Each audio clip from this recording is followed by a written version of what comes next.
Bonjour et bienvenue sur cette série de podcasts conçus pour vous aider à communiquer le mieux possible avec votre enfant. Aux jeunes parents, on demande souvent si l'enfant dort bien ou mange bien. Plus rarement s'il parle bien. Pourtant, bien parler est tout aussi vital. Je m'appelle Céline de Villers, je suis orthophoniste et fondatrice de loulilou.fr. Je forme depuis des années les professionnels de la petite enfance au développement et à l'éveil au langage. Au cours de ma carrière, j'ai rencontré de nombreux parents et j'ai remarqué que très peu d'entre eux sont conscients du rôle crucial qu'ils ont à jouer dans le développement du langage de leur enfant. Voilà pourquoi j'ai créé cette série de podcasts. Pour vous parler gazouillis, babillage, en attendant les premiers mots, vous guider pour accompagner les premières phrases, mais aussi vous partager astuces, conseils et anecdotes pour vous éviter certains écueils. Pas de formule magique, mais une formule toute simple. Un beau langage permet de mieux s'épanouir. Écoute-moi bien dans les yeux, le podcast sur l'éveil au langage chez l'enfant de 0 à 5 ans. Aujourd'hui, place à la pratique. Cet épisode est un podcast bonus pour vous guider, vous partager des astuces et vous éviter certains écueils tout au long du développement du langage de votre enfant. Bienvenue dans l'épisode 9, comment aider l'enfant à mieux parler. Je précise que tous les exemples cités dans ce podcast sont issus de mon expérience, fruits de mes échanges avec les parents, de mes observations ou de cas pratiques partagés avec les professionnels de la petite enfance.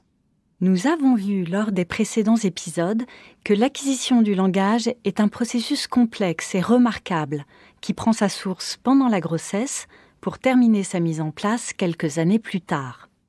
Le langage se développe dans l'interaction, dans la relation à l'autre et repose énormément sur les réactions d'un interlocuteur. En première ligne, le parent, d'où votre rôle à jouer dans l'éveil langagier. Nous savons que pour avancer dans sa conquête du langage, et ce, quelle que soit la langue maternelle, le jeune enfant a besoin avant tout d'amour et d'écoute. D'autres éléments peuvent avoir un impact positif sur son langage. Je vais vous parler d'une stratégie qui permet d'éveiller le langage de l'enfant en développant ses habiletés de communication et en favorisant sa prise d'initiative. Il s'agit de la stratégie OAE. Observer, attendez, écoutez. O comme observer. Par votre observation, vous montrez votre intérêt à l'enfant, l'attention à ses mimiques, à son langage corporel, à ses centres d'intérêt, à son regard ou à ce qu'il pointe. Tout cela permet d'être au plus près de ses envies ou de ses besoins. A comme attendez. Votre attente permet de prendre le temps d'observer. Nous sommes si enclins à agir de nos jours dans l'immédiateté, alors qu'une attente de 7 secondes peut être hautement profitable à l'enfant. Cette attente se fait dans le silence, pour accueillir la parole de l'enfant. En vous mettant à sa hauteur, yeux dans les siens, vous lui montrez ainsi que vous êtes pleinement disponible pour l'écouter et que vous attendez qu'il vous transmette son message. E comme écouter. Par votre écoute, vous êtes réceptif à son intention, à ses mots, et vous lui montrez que vous lui accordez toute votre attention. Vous laissez l'enfant dire et vous attendez sa réponse. Bref, vous l'écoutez dans les yeux. Grâce à cette stratégie, l'enfant ressent que sa parole est digne d'intérêt. Ceci forge sa propre estime et sa confiance en lui.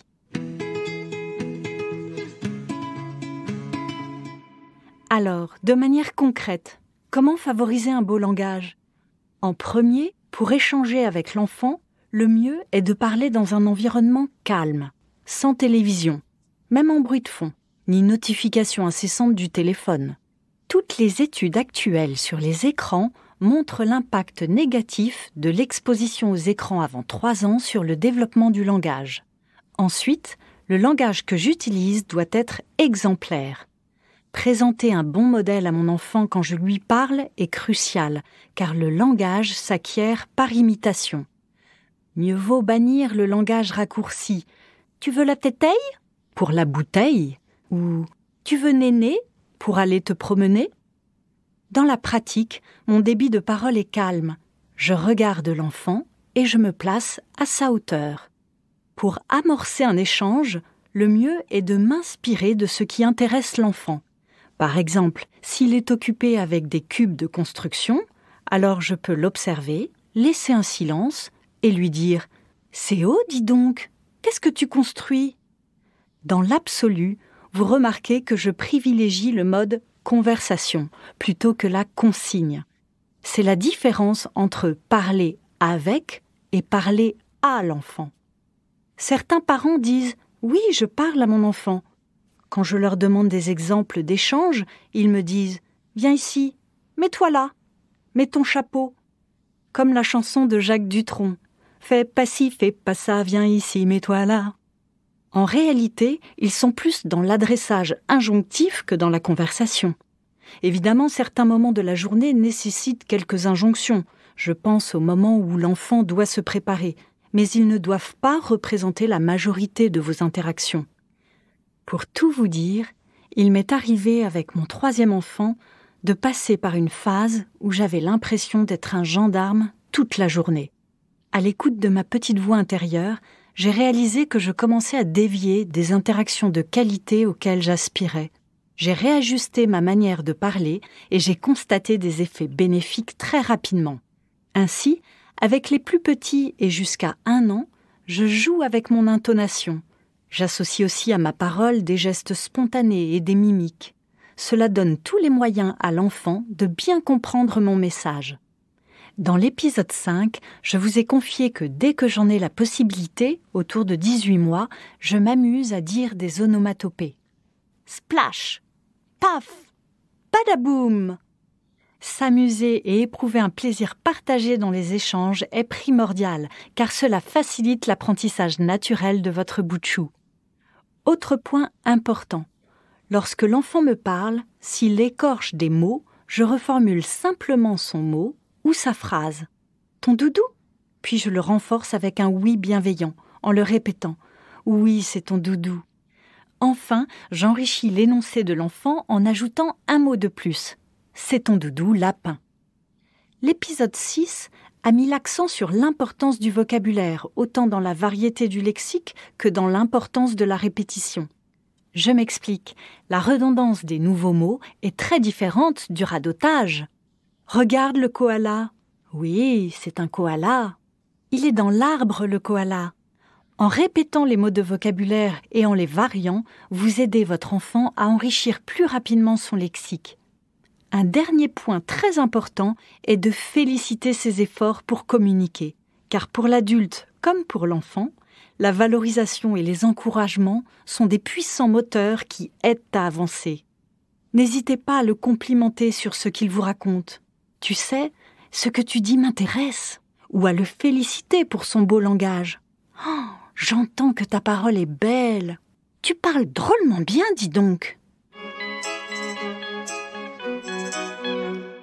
Malgré toute notre bonne volonté et les efforts déployés, nous sommes des parents perfectibles. Voyons maintenant quelques écueils à éviter concernant le langage. Certains parents, conscients du rôle de modèle qu'ils ont à jouer en termes d'éveil au langage, décident dès la naissance de parler à bébé comme à un adulte. Même si cela part d'une bonne intention, je vous invite à vous référer aux épisodes 2 et 3. Je ne parle pas à un bébé comme à un adulte, ne serait-ce que pour la longueur des phrases. Si je n'adapte pas ma manière de parler à un bébé, je risque de le noyer d'informations inutiles. Par contre, parler à un bébé de manière simple ne veut pas dire lui parler de manière gaga. Vos mots doivent être précis pour lui apprendre à étiqueter les choses du monde. Au revoir la phrase « Tu vas miam miam ?» Bienvenue à « Tu vas déjeuner ?» Au revoir la phrase « Regarde la vroom !» Bienvenue à « Regarde la voiture !» Les phrases courtes et simples, caractérisant le langage adressé à l'enfant, sont adaptées jusqu'à 18 mois. Au-delà, il est important de faire évoluer votre manière de parler. L'enfant a besoin de mots précis et non plus de mots de bébé. Fini le bibi pour le biberon. C'est quoi au lieu de qu'est-ce que c'est? Votre langage doit être simple, mais sans abêtir non plus l'enfant. Au revoir la phrase « Tintin a fait pipi au popo ?» et bienvenue à « « Tu as fait pipi dans ton pot ». Au-delà de 2 ans et demi, les parents jouent un rôle déterminant pour accompagner l'enfant à dire « je ». En fait, ils doivent eux-mêmes cesser de parler d'eux en utilisant papa ou maman, voire même le « on », et arrêter de parler de l'enfant à la 3e personne. L'objectif est de se réapproprier le « je » et le « tu » pour que l'enfant l'acquiert par imitation. Et croyez-moi, cela n'est pas une mince affaire. Au placard, les « maman part au travail et Mathéo reste à l'école ». Vive les « je pars au travail et toi, tu restes à l'école ».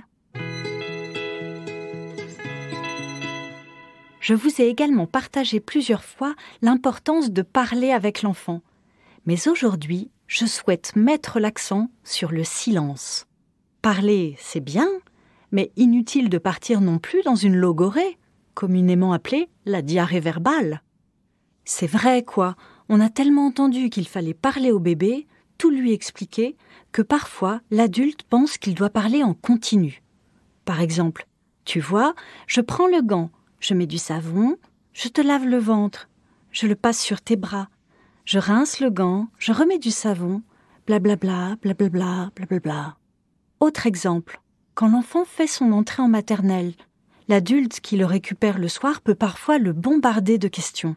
« Qu'as-tu fait comme travail ? Avec qui tu as déjeuné ? Qu'est-ce que tu as mangé ? Qu'as-tu fait comme atelier cet après-midi ?» C'est d'autant plus inutile et frustrant pour l'adulte qu'à 3 ou 4 ans, l'enfant n'est pas encore tout à fait en mesure de raconter ses journées. Comme dans beaucoup de domaines, tout est question de dosage.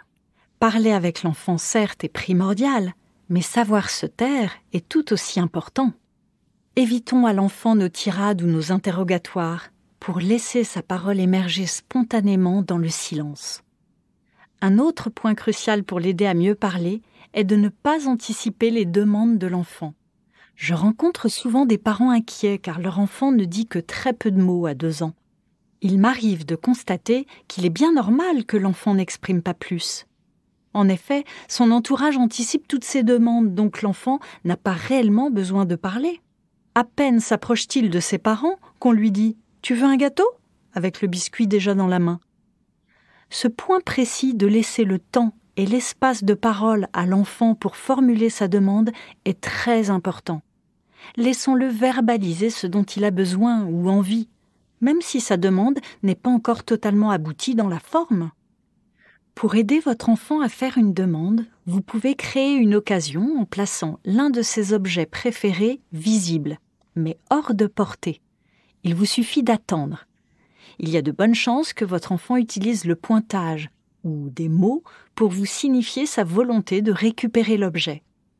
Un autre moyen est de pratiquer une activité avec lui et tout à coup de vous interrompre. Observer, attendez, écoutez, dont je vous ai parlé en début d'épisode, sera utile pour faire émerger sa demande. Parlons d'un autre cas de figure, lorsque je ne comprends pas ce que verbalise l'enfant. Plutôt qu'un simple « je ne comprends pas », je peux tenter en premier la reformulation de ce qu'il dit, ou m'aider du contexte pour lui soumettre des hypothèses d'interprétation. Jusqu'à 2 ans et demi, il est normal que la parole de l'enfant puisse être en partie jargonnée, c'est-à-dire incompréhensible.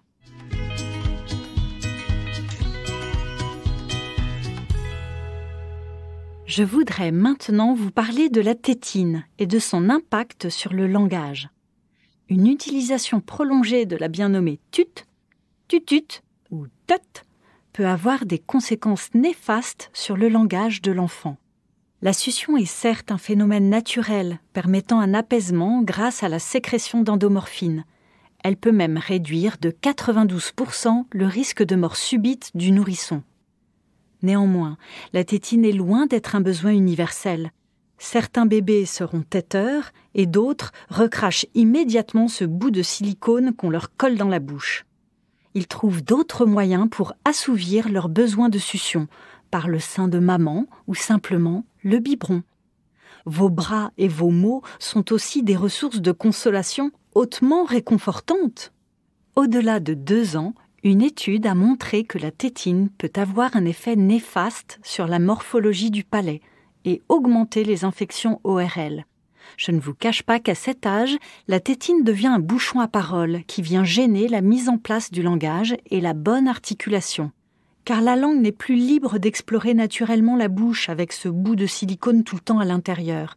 Elle peine à se muscler. Conséquence, la respiration est buccale. La déglutition de l'enfant reste souvent primaire. La mastication peut également être impactée. Et la réalisation de certains sons devient souvent compliquée.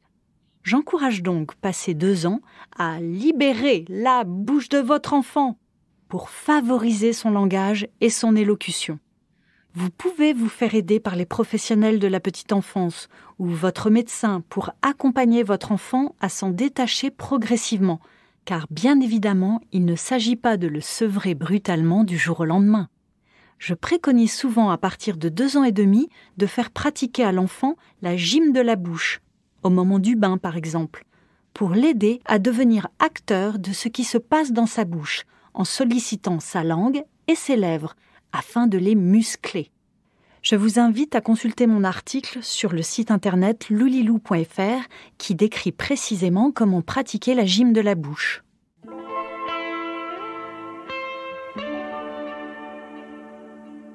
Concernant l'articulation, Dimitri, un papa avec qui j'ai échangé récemment, m'a posé une question qui intéresse beaucoup de parents. Dois-je faire répéter mon enfant ? Si vous insistez pour que l'enfant répète de manière correcte, alors vous lui soulignez son erreur plus que vous ne l'écoutez. C'est-à-dire que vous vous attardez sur la forme et non sur le fond de son message. À vouloir lui faire répéter coûte que coûte « crocodile » alors qu'il dit « crocodile », votre insistance risque d'entacher sa confiance en lui et de diminuer son plaisir de parler. En fait, je vous conseille de laisser tomber cette casquette d'examinateur. Vous êtes simplement un parent à l'écoute. Jusqu'à 3 ans et demi, il est complètement inutile de s'entêter à vouloir faire répéter un mot, car votre enfant n'a pas encore toutes ses possibilités articulatoires. La reformulation systématique suffit amplement. Par exemple, si l'enfant dit sur le quai de la gare « Regarde le train !» vous pouvez simplement lui dire « Oui, tu as raison, c'est un train !» En plus, quand l'enfant vous dit « train », il est persuadé de bien le dire. Vos remarques risquent donc de l'énerver. Je tiens beaucoup à ce que la confiance de l'enfant en sa parole ne soit pas remise en question. D'ailleurs, une bonne astuce pour faire parler les plus timides ou pour valoriser la parole de l'enfant est de faire exprès de se tromper. L'enfant adore nous voir perfectibles et bien souvent il n'a qu'une envie, nous corriger et nous montrer qu'il sait le dire, à notre place. Nous venons de voir différentes stratégies et astuces pour bien accompagner la parole de l'enfant selon son âge et se rendre pleinement disponible pour parler avec l'enfant. Il ne vous reste plus qu'à instaurer des silences, respecter ses initiatives de parole pour favoriser son éveil langagier et cultiver l'exemplarité, l'écoute et la valorisation de sa parole. Ainsi se termine l'épisode 9, intitulé « Comment aider l'enfant à mieux parler ». J'espère qu'il vous a plu. Je vous donne rendez-vous avec l'épisode 10. À partir de quand s'inquiéter ? Vous pourrez trouver davantage de ressources gratuites sur le sujet, vidéos et articles, sur le site loulilou.fr ou la chaîne YouTube. C'était Écoute-moi bien dans les yeux, la série de podcasts sur l'éveil au langage de 0 à 5 ans, imaginée et écrite par Céline De Villers, produite par Logarithme.